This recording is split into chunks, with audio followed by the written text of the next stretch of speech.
Assalamualaikum warahmatullahi wabarakatuh. Berjumpa kembali dengan saya Joko Purnaningwoko, calon guru penggerak angkatan 9 dari SD Negeri Pepedan, Kecamatan Moga, Kabupaten Pemalang. Kali ini saya ditemani oleh Putri Luriana. Beliau adalah guru kelas 5 SD Negeri Pepedan. Assalamualaikum Putri. Waalaikumsalam. Bagaimana nih kabarnya? Alhamdulillah baik. Oke, hari ini saya akan melakukan percakapan pra-observasi ya Bu. Sebelum nanti saya amati jalannya proses pembelajaran Ibu di dalam kelas, atau sebelum saya melakukan proses supervisi di kelas. Adapun tujuan dari dilakukannya supervisi adalah untuk mengetahui dan juga mengevaluasi jalannya proses pembelajaran yang Ibu lakukan. Dan kenapa kali ini kita melakukan percakapan pra-observasi, yaitu sebagai persiapan awal sebelum nanti Ibu melakukan pembelajaran agar lebih siap dan percaya diri sehingga dapat memberikan yang terbaik pada murid. Ada beberapa pertanyaan yang akan saya sampaikan kepada Ibu. Yang pertama yaitu berkaitan dengan tujuan. Kira-kira tujuan pembelajaran apa yang ingin Ibu capai?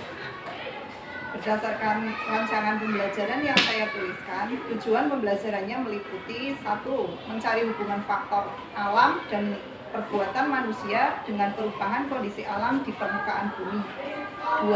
Mengidentifikasi pola hidup yang menyebabkan terjadinya permasalahan lingkungan. 3. Memprediksi dampak permasalahan lingkungan terhadap kondisi sosial, kemasyarakatan, dan ekonomi. Oke, kemudian bagaimana dengan area pengembangan yang ingin Ibu capai atau ingin Ibu lakukan observasi? Area pengembangan yang ingin saya capai ada 2, yaitu pengetahuan dan keterampilan.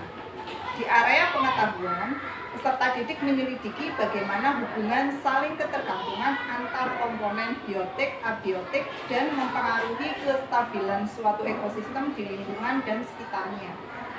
Di area keterampilan, peserta didik mengamati fenomena dan peristiwa secara sederhana dengan menggunakan panca indera, mencatat hasil pengamatan, serta mencari persamaan dan perbedaannya. Nah, kemudian bagaimana rancangan yang akan Ibu terapkan nih di dalam kelas? Mungkin dari segi strategi pembelajarannya maupun metode pembelajarannya Ibu. Strategi yang saya gunakan adalah pembelajaran berdiferensiasi berdasarkan gaya belajar siswa yang diintegrasikan dengan pembelajaran sosial dan emosional. Kemudian saya akan membagi kelompok sesuai dengan gaya belajar siswa. Untuk model pembelajaran yang saya gunakan, model pembelajaran problem based learning atau PBL atau pembelajaran berbasis masalah. Metodenya saya menggunakan diskusi kelompok, tanya jawab, dan penugasan. Oke. Jadi rencana yang akan Ibu terapkan di dalam kelas menggunakan strategi pembelajaran berdiferensiasi ya Bu, yang diintegrasikan dengan pembelajaran sosial emosional, menggunakan model pembelajaran problem based learning dan metode diskusi kelompok, tanya jawab, dan penugasan. Bagaimana dengan media pembelajaran yang akan Ibu gunakan di dalam kelas Bu? Untuk media pembelajarannya, saya akan menggunakan slide PowerPoint, video pembelajaran, gambar pembelajaran, dan LKPD. Oke, kira-kira kapan nih Ibu akan melakukan pembelajaran tersebut? Saya akan melakukannya besok hari Rabu tanggal 13 April 2024 di jam pertama. Oke, baik Bu, besok saya akan datang di kelas Ibu hari Rabu 13 April 2024 di jam pertama untuk melakukan supervisi kelas, untuk melihat dan mencatat hal-hal apa saja yang terjadi di dalam kelas. Nanti juga setelah melakukan observasi, saya akan melakukan percakapan pasca observasi Bu, yang akan didampingi oleh pengajar praktik. Ya, sebelum kita akhiri, kira-kira apa nih yang Ibu dapatkan dari hasil percakapan ini? Saya mendapatkan sedikit gambaran tentang proses pembelajaran yang akan saya lakukan nanti. Baik Bu, terima kasih atas waktunya. Sudah bersedia berbincang-bincang dengan saya. Sampai ketemu lagi di observasi kelas ya Bu. Ya, Oke, Pak. terima kasih. Ya. Assalamualaikum warahmatullahi wabarakatuh. Waalaikumsalam warahmatullahi wabarakatuh. Mas Ibas pindah sini. Bapak, Apa? Daripada tiga-tiga. Mami doi. Oh, jadi.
Habis dari trakea, kemudian turun lagi kemana? Bronkus, baru ke alveolus. Oke. Di sini kok dia?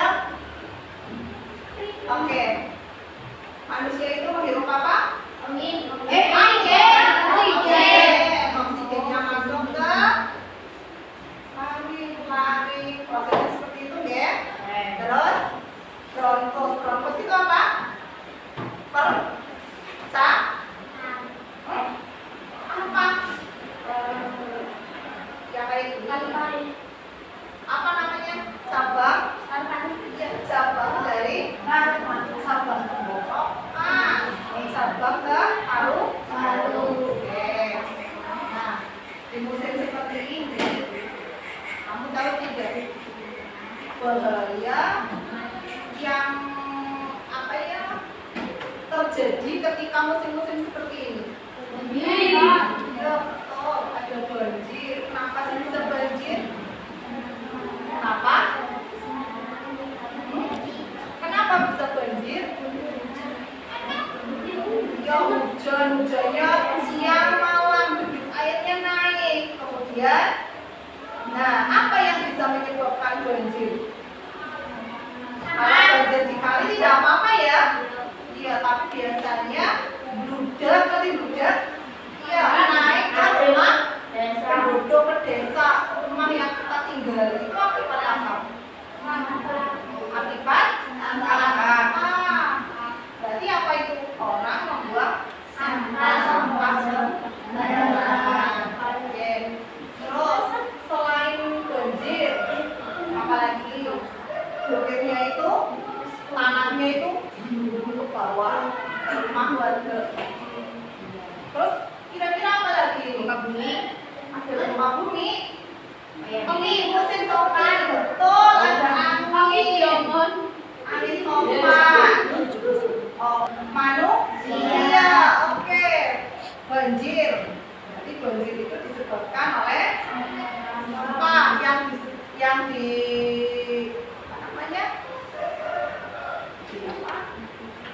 akibat ulah dari manusia yang tidak suka membuang sampah pada orang yang suka membuang sampah di sungai, di selokan ya. Kemudian apalagi selain banjir, longsor itu disebabkan oleh faktor apa itu? Karena penggundulan hutan. Tidak hanya kepala saja yang digundul ya. Penggundulan hutan itu maksudnya apa? Betul, pohonnya ditebangi, entah kecil entah besar, gundul semua.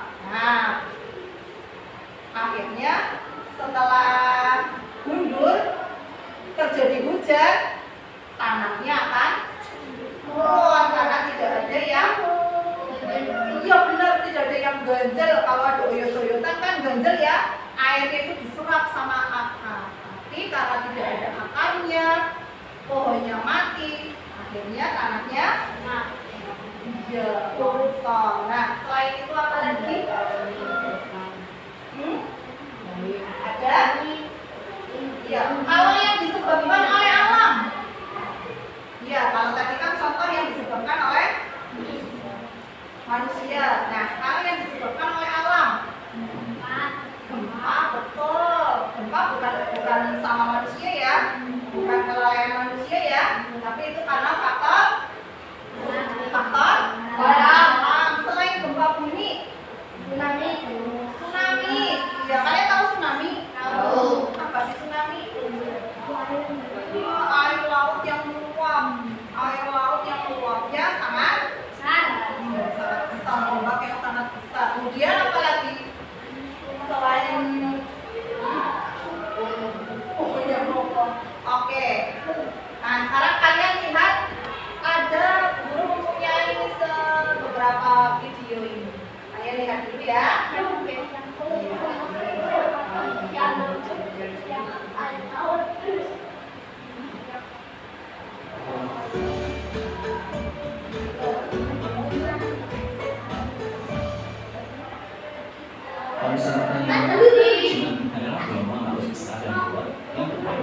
mencapai pantai. Tsunami dapat menyebabkan kerusakan besar karena bisa menjadi kota dan menghancurkan rumah. Mereka yang pernah mengalaminya langsung bahkan mengatakan bahwa tsunami dapat diganti suara sewajarnya ombak, tapi seperti gemuruh besar dengan berbagai suara mengerikan lainnya. Karena memang isinya tidak murni air, tsunami yang telah mencapai daratan sudah membawa berbagai macam benda serta tercampur tanah, pasir, lumpur, bebatuan, dan segala sesuatu yang diterjangnya. Sehingga menerjangnya tidak sama dengan menerjang derasnya air sungai biasa atau ombak di laut. Untuk setiap negara sebenarnya telah mengalami tsunami baik skala besar maupun skala kecil. Ada yang menghancurkan kota ataupun membelah kepulauan. Berikut kami sajikan 7 tsunami terbesar di dunia. Namun sebelum kita lanjut, nggak ada salahnya bagi kamu untuk menekan tombol like, subscribe, dan nyalakan lonceng notifikasi agar konten kreatornya rajin untuk upload dan berikan informasi menarik bagi kita semua. Tsunami Tohoku. Negeri Sakura ini diguncang gempa berkekuatan 9,1 skala Richter pada Maret 2011 lalu, tepatnya di bawah laut lepas pantai Jepang. Gempa ini mengakibatkan tsunami mencapai ketinggian gelombang hingga 40 meter, menyebabkan 120.000 unit bangunan hancur dan ribuan nyawa hilang. Selain itu, tsunami Tohoku juga menyebabkan kegagalan di PLTU Fukushima Daiichi yang berbuntut pada kebocoran bahan radioaktif. Tsunami Kreta pada 365 SM. Tsunami ini terjadi akibat adanya gempa bawah laut berkekuatan 8 skala Richter pada 21 Juli 365 sebelum Masehi yang terjadi di Mesir, Palestina, Siprus, Sisilia, dan juga kepulauan Yunani. Efek yang terjadi adalah kehancuran fatal di daerah Yunani bagian selatan yang bahkan memakan korban sebanyak 5.000 jiwa. Dari kejadian ini, estimasi korban jiwa ada sekitar 300 hingga 500.000 orang. Tsunami Aceh 2004. Pada tahun 2004, tepatnya pada 26 Desember, terjadi gempa berkekuatan 9,1 skala Richter yang mengguncang wilayah darat Sumatera di kedalaman 30 km. Akibat gempa tersebut menimbulkan gelombang tsunami setinggi 50 meter yang mencapai daratan dekat Mulaba, Aceh.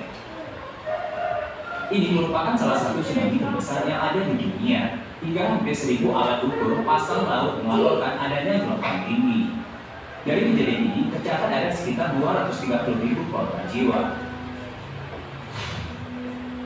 Tsunami Genroku pada 1703. Pada tanggal 31 Desember tahun 1703 terjadi sebuah gempa bumi dahsyat di wilayah Kanto Selatan, Jepang di era Genroku yang memicu terjadinya gelombang tsunami yang besar. Tsunami hebat ini berdampak pada sekitar 400 km garis pantai. Diperkirakan kejadian ini menyebabkan Tentang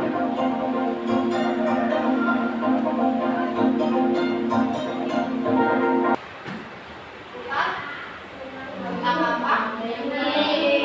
Tentang tsunami. Ini faktor penyebabnya siapa? Alam atau manusia? Alam. Siapnya? Alam.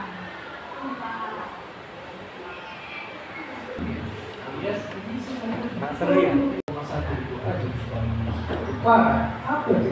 Gempa itu adalah kejadian dari aktivitas Bu, matahari. lanjut diskusi aja. Bahasa gampangnya adalah bayangin bumi itu Cukup. kayak apel. Diskusi. Kita berada di kerak putih yang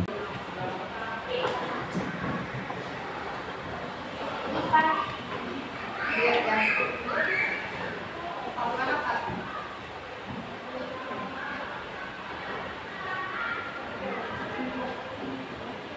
apa apa?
Iya, tadi bencananya apa saja yang kalian tonton? Tsunami, terus bumi. Oke, ada 2 ya. Silakan kalian diskusikan.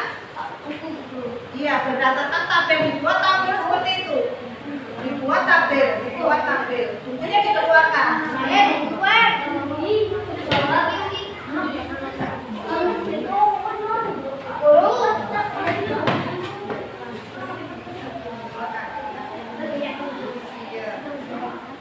Satu kelompok satu saja, nanti yang lain ikut mikir bareng-bareng.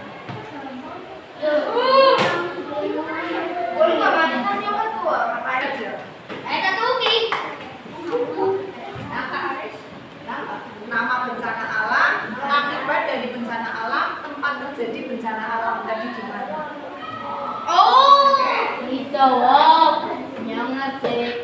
Ya, yang tabelnya saja ya. Presentasi.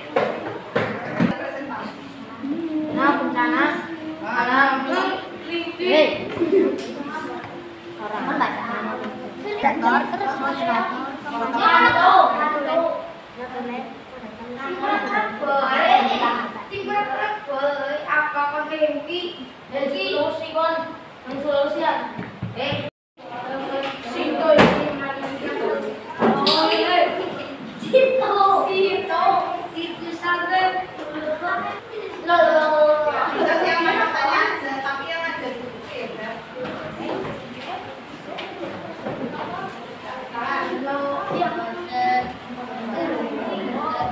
Assalamualaikum warahmatullahi wabarakatuh. Waalaikumsalam warahmatullahi wabarakatuh.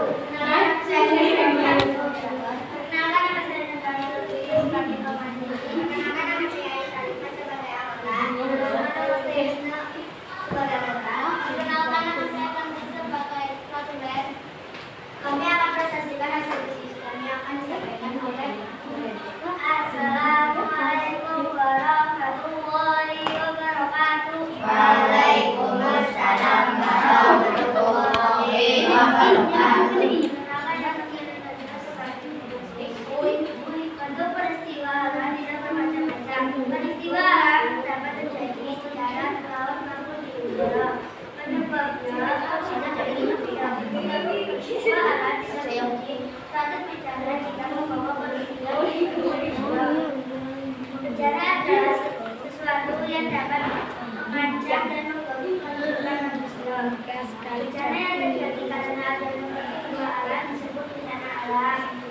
Contoh peristiwa alam yang dapat terjadi bencana alam di antara gempa bumi, tsunami, gunung meletus, banjir, perkeringan, angin dan termasuk Indonesia merupakan negara yang melakukan bencana terutama gempa bumi. Ini disebut oleh Indonesia yang dibantu oleh satu lalu dibantuan di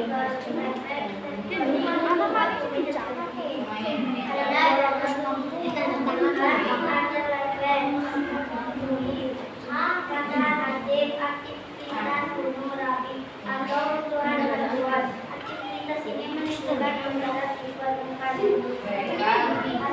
Dan assalamualaikum warahmatullahi wabarakatuh. Waalaikumsalam warahmatullahi wabarakatuh. Selanjutnya adalah sesi tanya jawab. Pertanyaan dibatasi 3 pertanyaan saja. Apakah ada yang mau bertanya?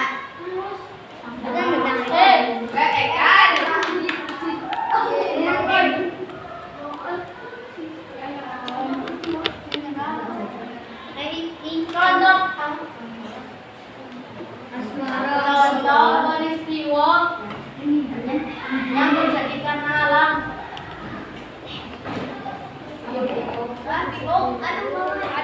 Contoh peristiwa yang terjadi karena alam. Pertanyaan Haikal akan dijawab oleh Neka.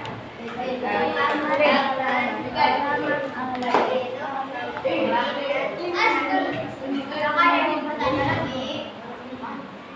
Buat pengekan berapa Alam 2019.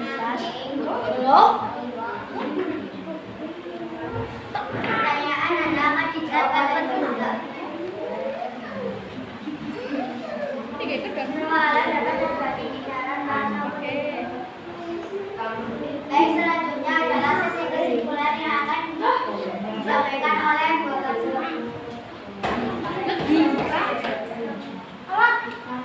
warahmatullahi wabarakatuh. Waalaikumsalam warahmatullahi wabarakatuh. Saya akan membacakan bulan. Baik, tadi pembacaan sudah disampaikan oleh Najwa dengan baik. Tadi Haikal bertanya, contoh peristiwa yang terjadi karena alam, dan dijawab oleh Alifah yaitu gempa bumi dan tsunami. Dan tadi akan bertanya, bentuk peristiwa alam bisa bermacam-macam saat terjadi, dan dijawab oleh Najwa. Bentuk peristiwa alam dapat terjadi di darat, laut, maupun udara. Demikian yang bisa saya sampaikan. Assalamualaikum warahmatullahi wabarakatuh. Waalaikumsalam warahmatullahi wabarakatuh. Karena presentasi tadi sudah dijelaskan oleh Najwa dengan baik, presentasi akan kami tutup demikian. Jika ada kesalahan dari pembicara, tapi kalau kami yang kurang baik mohon dimaafkan. Wassalamualaikum warahmatullahi wabarakatuh. Waalaikumsalam warahmatullahi wabarakatuh. Tepuk tangan untuk kelompok 4.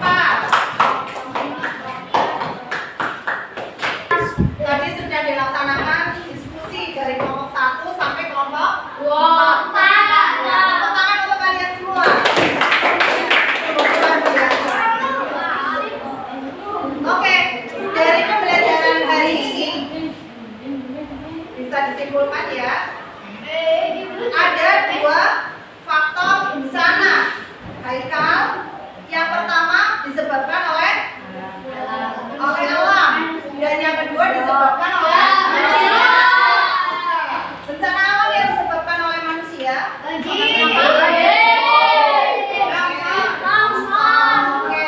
bencana yang disebabkan oleh alam.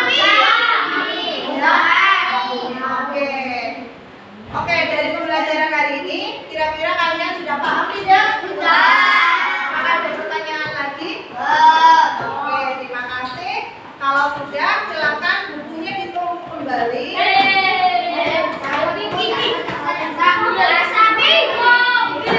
Ada bukunya nanti lagi. Oke, pembelajaran IPA untuk hari ini cukup sekian. Silakan kalian istirahat dulu dari buku. Cukup sekian dulu. Wassalamualaikum warahmatullahi wabarakatuh. Istirahat dulu. Selamat siang, Pak.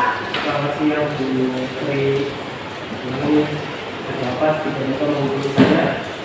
Ini Pak, tadi kan kemarin kan kita sudah melaksanakan pembelajaran pas itu sudah mengalami pembelajaran yang saya laksanakan. Itu menurut saya pembelajaran kemarin kok masih banyak kekurangan gitu Pak. Jadi seperti itu Bu. Nanti setelah kita selesai berbincang-bincang nih, nanti arahnya mau kemana? Maka perbincangan kita mau kemana? Saya kan anak-anak kan kayaknya tadi kurang antusias gitu ya Pak. Dan setiap maju itu anak kayak merasa malu-malu. Sebelum maju ke depan tuh sepertinya anak di meja masing-masing gitu ngomongnya itu kayaknya kurang aktif gitu Pak. Kayak kurang semangat atau gimana itu ya, lemes gitu Pak. Kurang aktifnya seperti apa Bu? Sepertinya apa ya, anak itu tidak merasa penasaran atau memberikan ide-ide yang terbaik atau gimana. Sepertinya hanya ala kadarnya saja gitu Pak.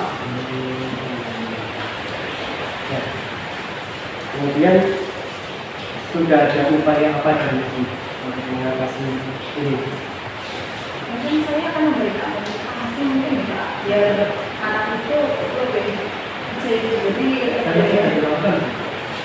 Saya sudah dilakukan. saya hanya memberikan anak motivasi agar menumbuhkan rasa percaya diri saja. Sudah dilakukan ya. Nah, kemudian rencananya mau seperti apa? Nah, rencananya seperti itu kan anak-anak kayaknya kurang semangat gitu Pak. Saya rencananya mau memberikan SDG yang kedepannya aktif gitu Pak. Oke. Ini Biar sebelum biar anak lebih lebih semangat. semangat ya. Oke, ini sebelum kita bahas lebih jauh, saya akan memberikan satu pertanyaan ini. Kondisi kelas ibu saat ini jika dinilai dari 1 sampai 10, itu saat ini dapat nilai berapa? Kalau pembelajaran kemarin mungkin saya menilai sendiri itu sekitar 6 atau 7 Pak. 6 atau 7 ya. Jadi rencananya ibu mau dinaikkan jadi berapa nih? Ya, kalau rencana sepertinya kan sebelum apa, tapi kan yang melihat perkembangan sedikit demi sedikit mungkin ya panas. Oke, 8 ya Bu. Nah, 8 ini menurut ibu sudah bagus ya? Ya lumayan Pak.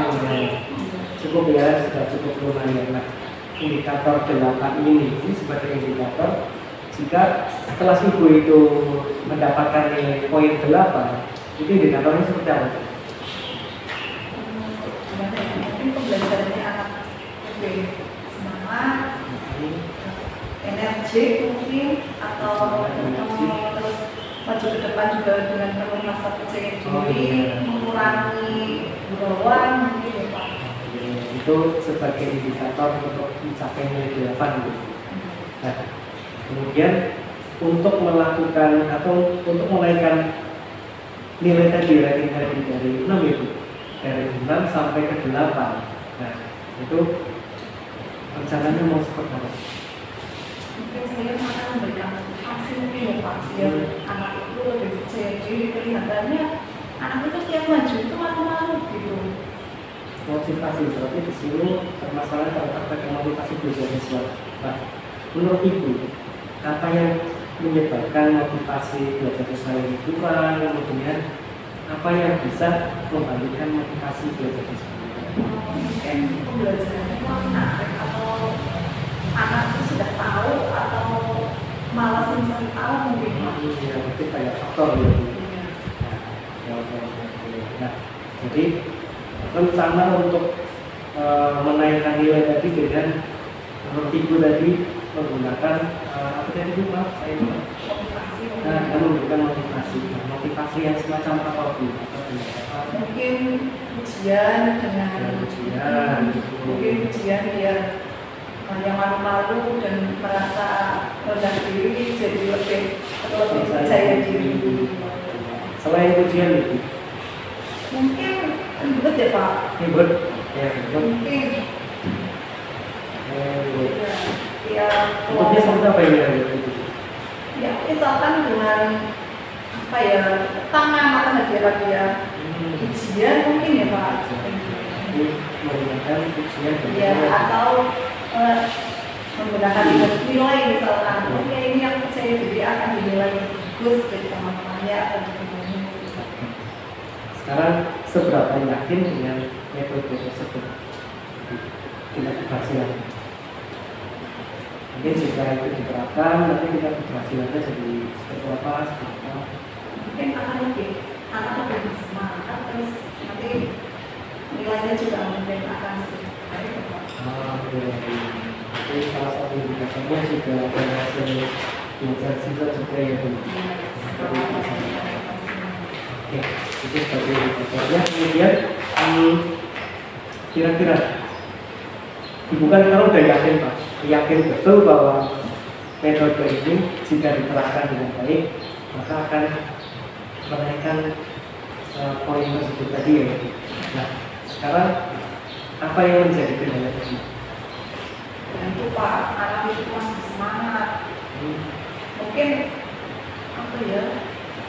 Semangat itu kurang ya lemes gitu Pak, kalau kayak kurang antusias ya.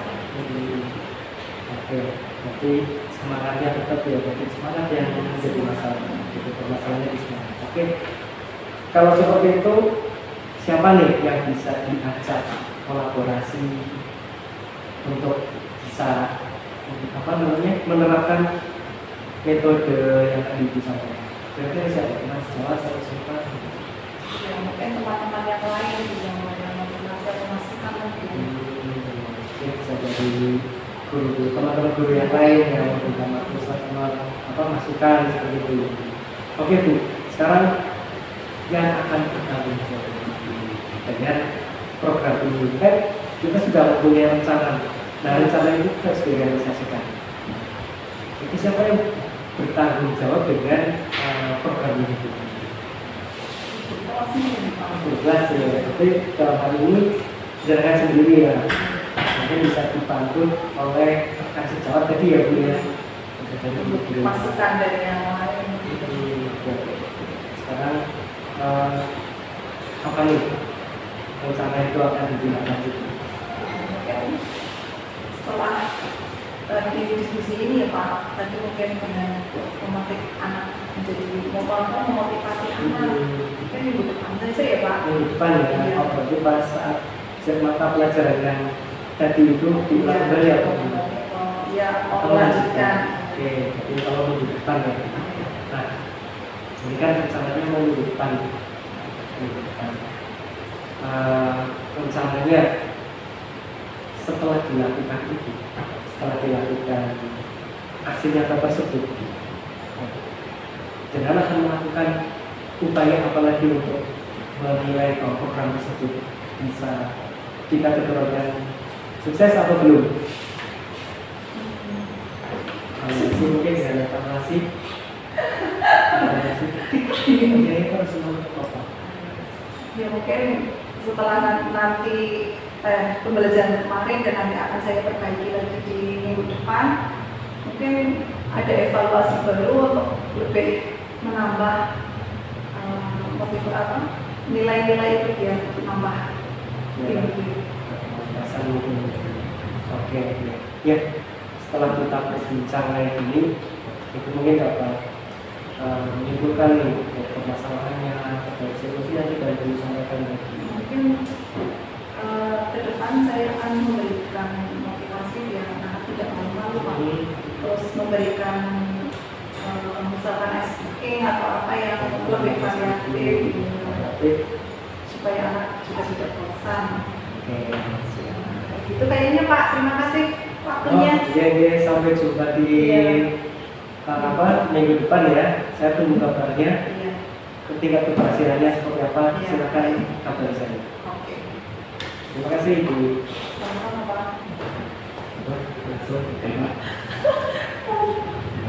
Sudah yang kedua ini sudah baik. Kalau yang pertama itu sama saya bisa menggurui atau masih menyimpulkan. Kalau yang ini cuma nanti kesimpulan akhir belum ya. Kesimpulan akhir di panci mereka. Guru seperti apa kita komunikasi seperti ini itu menurut Ibu dan itu dapat menyimpulkan bagaimana? Ibu ya ternyata Pak, setelah kita berbincang banyak solusi yang bisa saya rencanakan untuk dilaksanakan jika akan datang. Ya, jadi semoga rencana itu dapat dilaksanakan dan berhasil ya. Terima kasih atas semangatnya. Ya, ada lagi yang mau disampaikan, sampaikan. Ya, saya cukup ya. Nanti kita akan meneliti di kamar. Jadi kesimpulan tadi belum Putri belum melakukan pertemuan antara Putri dan Joko hari ini. Setelah Putri itu menyampaikan banyak keluhannya, kemudian dipancing, Putri juga memberikan gambaran-gambaran solusi yang akan ditempuh dan solusi yang sudah dilaksanakan tadi diceritakan. Putri tadi mengangkat anak yang kurang semangat, misalnya Pak Joko makin lah Putri tadi sudah yang kurang semangat, terus anak-anak apa yang sudah dilaksanakan. Tapi saya juga mendapati Pak, kita yang kurang berhasil. Menurut Putri yang dapat membuat langkah-langkah Putri berhasil seperti apa? Jadi memberikan mungkin karena tadi kurang berhasil mungkin dengan cara ini Pak. Saya besok kalau mengajar sebelum semuanya memulai, sebelum saya memberikan materi pelajaran kepada anak-anak, terlebih dahulu saya mau menyampaikan beberapa hal antara lain agar anak-anak semangat. Saya berikan suatu semacam apa ya, tapi rencana memberikan apa? Libur boleh, tapi itu kemarin dilarang, itu jangan diberikan di awal, disampaikan di awal. Nanti orang mengejar ributnya saja. Ribut itu disampaikan di akhir dan sebagai kejutan. Jadi anak yang semangat otomatis dia bisa menjawab kehidupan ini tidak kita ya jelas itu ribut. Tapi tidak disebutkan nanti yang saya menjawab nanti ibu bintang ya, nanti anak-anak menjawabnya itu hanya mengejar bintang karena ributnya disampaikan di awal. Tapi kalau ributnya disampaikan di akhir itu alami. Jadi sing rajin ya nanti rajin dapat bintang, sing ora rajin ya. Nanti kalau ributnya disampaikan di awal, yang awalnya tidak rajin pun nanti akan jadi rajin hanya karena ribut itu yang dimaksud. Ribut disampaikan dilarang disampaikan di awal, dan sampai anak-anak kita itu belajar semangatnya hanya karena belajar. Karena sebagai penghargaan terhadap anak-anak yang sudah rajin diberikan itu, nanti yang lain akan terbawa dengan sendirinya semangatnya, walaupun nggak ada diberitahu. Nanti dapat reward, nanti semangat, semuanya semangat. Tapi kalau yang disampaikan aku yang aktif dapat hadiah pulpen, apa dia apa, termasuk dapat itu dia akan berlomba-lomba karena dari oleh guru pengerti ini disarankan kalau memberikan itu tidak usah disampaikan di awal.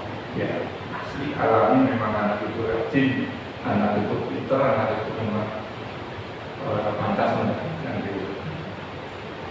Ya berarti tadi hanya itu saja kayaknya menurut pengamatan saya. Putri belum memberikan satu kesimpulan dari pertemuan, dan setelah kesimpulan seperti diberikan kemudian ya Pak Joko lebih